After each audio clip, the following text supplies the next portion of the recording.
find the value of Planck's constant and photoelectric work function of the material of the cathode using a photoelectric cell. These are the formulas that will be used for finding the Planck's constant and finding the work function. So we will discuss in detail in the practical. The question is there that all the readings are depending upon the light intensity and cannot be repeated again and again, means every time reading will be uh, slightly different. This is the kit for measuring the photoelectric constant and work function. So briefly you can say this is a lamp, will be from where light will be coming, and these are the filters, 5 filters we will be using. These are the pictures of 3 filters only, and here the frequency range is written, right? This is the photoelectric cell which will be sorry, photo cell inside this box, right? This is represented by A.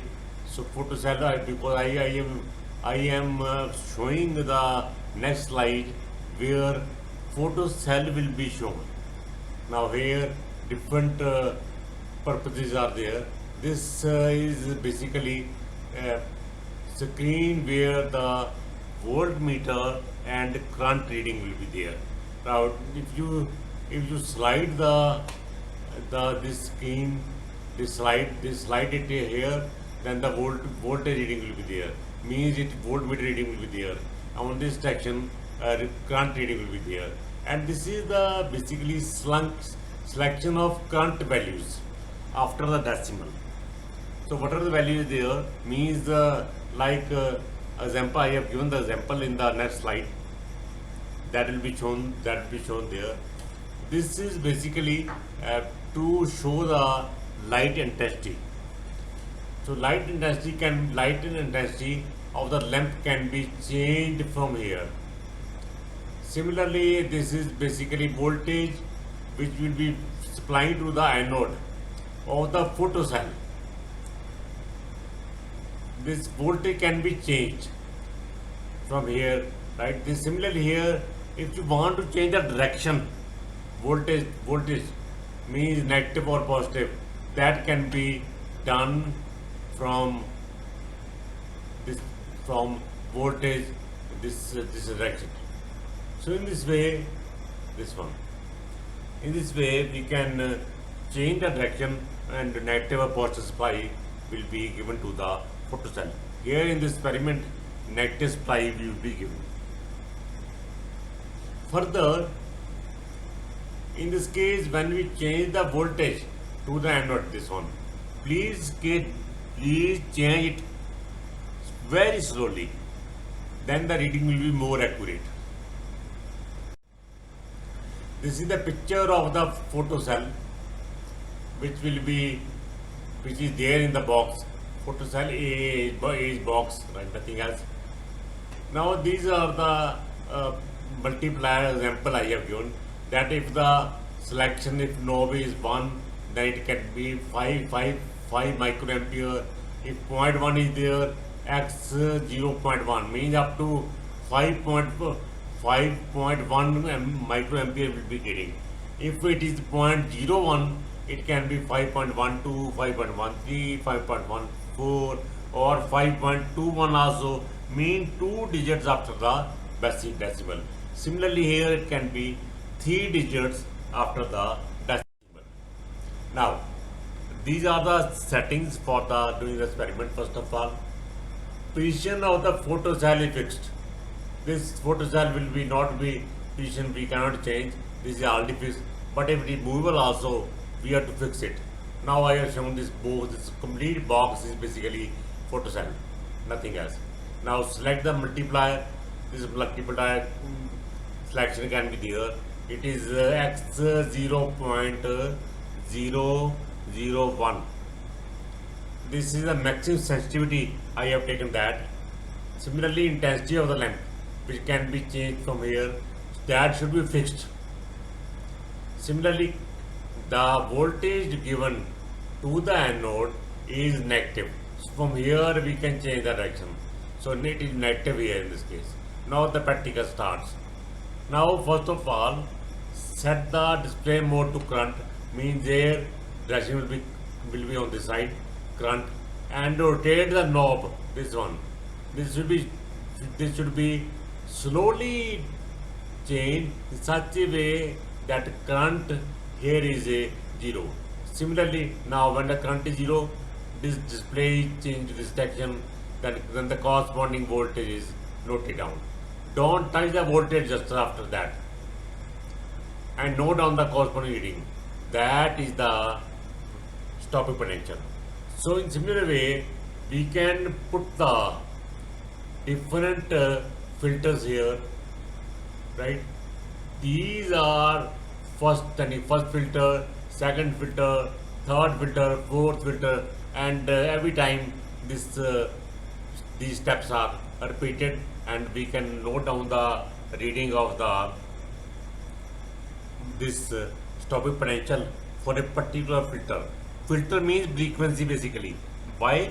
Because when the filter is here, what happens? Light will be coming to the filter, and from the filter only particular light, like red filter is there, then the red light will be falling upon the filter only. Similarly, green light. So accordingly, the frequency is given in the table that you can see in the next slide. Right?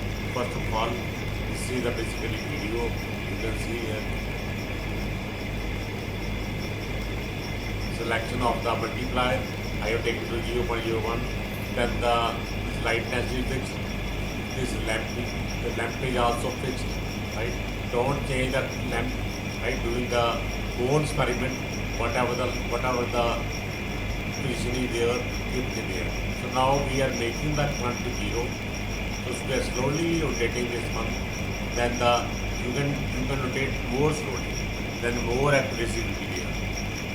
Now when the current is 0, you can slide this to voltage to see what is the voltage.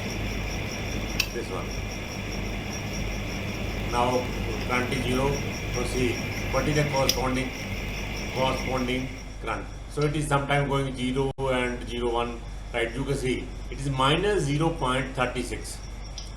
So corresponding to this filter, this is the stop potential. Further, you can see here now. I have taken the magnitude only because minus sign was there. Minus I am not taking. Right, only magnitude is to be taken. Now frequency there, corresponding this frequency or corresponding this color, wavelength is there, frequency there, and stop potential there. There are five columns are there. Accordingly, we can write down the corresponding the stop potential corresponding to the particular frequency. Then we will make the graph. This is the graph between stop potential and frequency. If you find the slope of this graph, that will be helpful for finding the Planck's constant. Right? Here, slope can be delta y by delta x. You know, as you have studied in the previous classes, this is delta y, this is delta x. You can find with the help of Excel also. So I have taken this value from the Excel. Right? So now this is slope. Slope multiply the value of this electron charge. Right? 1.6 into 10 to the power minus 19. You multiply this one, and that will be the h. H is tan theta. What is tan theta? Tan theta is slope, nothing else. Right? So that is the actual value. This is actual value. Now at a particular point, it is if you stand the line, right? It will fall on the x-axis right here. Right? That is the threshold frequency. So that will be used to calculate the work function. Now further. Now measured value, this is 8.62 as we have measured already. So percentage error. Measured value minus that value divided by that value into 100, that will be percentage error. So this is the measured value, this is the actual value, and you see the error 30% is error. Uh, now this I have written the formula. One joule is equal to 6.24 10 the power 18 electron volt. You can see here. We will see at what point it is intersecting the x-axis. So that is the basically threshold frequency. So that is threshold frequency multiplied by Planck's constant. That will be the work function. You multiply the frequency with the with Planck constant 8.624 0.04 into 10 the power 17, because in the x-axis the frequency, this is the frequency range. So now work function, what is the work function? That is, this is our function, and we know one joule is equal to this one. You multiply this one joule is equal to this one. Answer will be 2.48. So we both work function and this Planck's constant we have calculated. So that's all. This experiment is the only thing is error is large. Always error is large, because precautions that you have to take, like voltage also, and like try to do the practical in the dark room also. Thank you.